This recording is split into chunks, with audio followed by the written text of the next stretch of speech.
അച്ഛാ ഞങ്ങൾ ഇറങ്ങുവാന്നേ. ആ ശാന്തമ്മ ഇവിടെ ഉണ്ടാവും. ഓരോന്ന് പറഞ്ഞ് അവളുമായിട്ട് വഴക്ക് കൂടണ്ട. നീയൊക്കെ കൂടി പറഞ്ഞ് ഒരു വഴക്കാളിയാക്കും.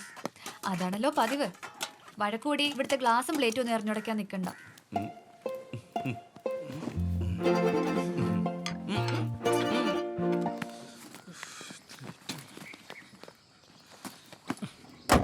അച്ഛാ ഞങ്ങളേ വരാൻ കുറച്ച് ലേറ്റ് ആവും. അച്ഛൻ വൈകിട്ട് പുറത്ത് പോവാണെങ്കിൽ വീട് പൂട്ടി ചാവി അപ്പുറത്ത് കൊടുത്തേക്കണേ. ആയിക്കോട്ടെ. ഇന്നലത്തെ പോലെ ഞങ്ങളെ വരാന്ത കിടത്തരുത്. ഇല്ലടാ. പിന്നെ പോകുന്ന വഴിക്ക് വല്ല പട്ടിയോ പൂച്ചയോ അങ്ങനെ എന്നേലും ഒക്കെ കാണും. അതിനായിട്ട് വഴിക്ക് വിട്ടു. അന്നാ ഒരു കാര്യം ചെയ്യും, നിങ്ങളുടെ ഉപദേശം അങ്ങോട്ട് എഴുതി ഒരു പേപ്പർ ഇങ്ങോട്ട് താ. അപ്പൊ പിന്നെ ഞാൻ മറക്കുകയല്ലോ. ഒന്ന് പോടാ പോയി. ഉപദേശക്കാർ വന്നേക്കും എന്നോടെ. ശാന്തമോ, നിനക്ക് എന്നാണ് എന്നോട് ഇത്ര കലിപ്പ്? ഒരു പഞ്ചപാവം വന്നേക്കണം. വേണ്ടാത്തടത്താണ് എപ്പോഴും ആളുടെ കണ്ണും നോട്ടൊക്കെ. എന്നാ നീ എന്നാന്ന് പറഞ്ഞേ? ഞാൻ കേട്ടു. നീ ആരുടെ പൂരവരമ്പയോ? ഒന്ന് പോയടെ ഇവിടുന്ന്. നിന്നെ പോലത്തെ പെണ്ണൊക്കെ ഒരു വിചാരമുണ്ട് എന്നെ പോലുള്ള ആണുങ്ങൾ ഇവിടെ ഞരമ്പുരോഗികളാണെന്ന്. അയ്യാ, പഴയ കഥകളൊക്കെ നാട്ടുകാർ പറഞ്ഞ് ഞാൻ കേട്ടിട്ടുണ്ട്. ഞാനൊരു പരാതി കൊടുത്താലുണ്ടല്ല ഇനിയുള്ള കാലം മഴയെണ്ണേണ്ടി വരും. ഒന്ന് പോ ശാന്തമേ അവിടുന്ന്. അവിടെ ഒരു തമാശ. ഇതെങ്ങട്ടാണ് മുറിഞ്ഞ കാലം വെച്ച്? നിനക്ക് എന്നൊക്കെ അറിയണം. പിന്നെ ഉച്ചക്കുണ്ണ ഞാനുണ്ടാവും. കൂടെ ചിലപ്പോ പൈലപ്പനും കാണും. ഇച്ചിരി മാങ്ങാച്ചമന്തി കൂടെ അരച്ചേക്കണേ. ഇവിടെ മാങ്ങിയൊന്നുമില്ല. വളംപുളിയായാലും മതിയേ. വയസ്സാകും തോറും വെയിറ്റ് കൂടി വരാനുള്ള ഉപ്പൻ ചേട്ടാ. ഇതൊരു മാതിരി മഞ്ചലെ കൊണ്ടുപോകുന്നുണ്ട്.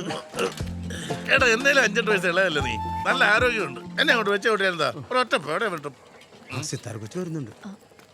നീ ഓഫീസിലേക്കല്ലേ ഇന്നെ എത്ര നേരത്തെ? ഞാനെന്നും ഈ നേരത്തല്ലേ പോകുന്നത്. അച്ഛന്റെ കാലിന് എങ്ങനെയുണ്ട്? ഓ അതൊക്കെ അങ്ങനെ കിടക്കും. പിന്നെ എന്റെ പെൻഷൻ കാശ് കിട്ടിയായിരുന്നു. അത് നിന്നെ ഏൽപ്പിക്കാൻ വന്നാ.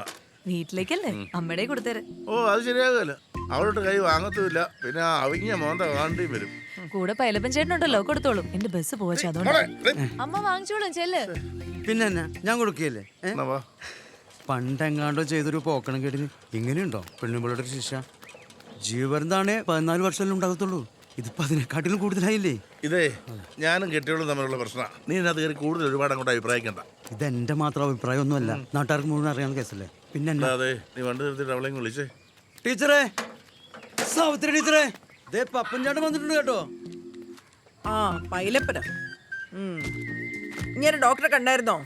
വലിയ മുറിവാണോ? എന്നോടാണ് ചോദിക്കുന്നത് ടീച്ചറെ. വടി പോലും നിൽക്കുമല്ലേ, നേരിട്ടൊക്കെ ചോദിക്കാൻ മേലേ.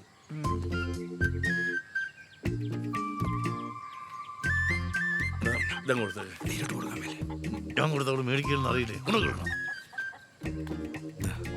സിത്താരുടെ കയ്യിലല്ലേ കൊടുക്കുന്ന എപ്പോഴും? കൊച്ചെവിടെ തരാൻ പറഞ്ഞേ? എടാ പൈലപ്പോ, ആ ജാതി പറിക്കാറായി കിടക്കാണല്ലോ. ആണോ? പണിക്കാരെ ഒന്നും കിട്ടി കാണുകയില്ലായിരിക്കും. കാണത്തില്ലായിരിക്കും. പറമ്പിലാണെ പുല്ല് കയറി മുടിഞ്ഞു കിടക്ക.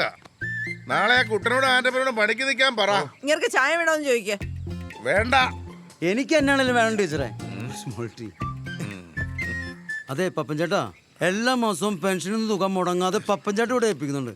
ടീച്ചറിന് പെൻഷൻ ഉള്ളതല്ലേ, അതന്നെ ഇങ്ങോട്ട് തരാത്തെ? ഞാൻ കാരണമല്ലേടാ അവള് ജോലി രാജിവെച്ചത്.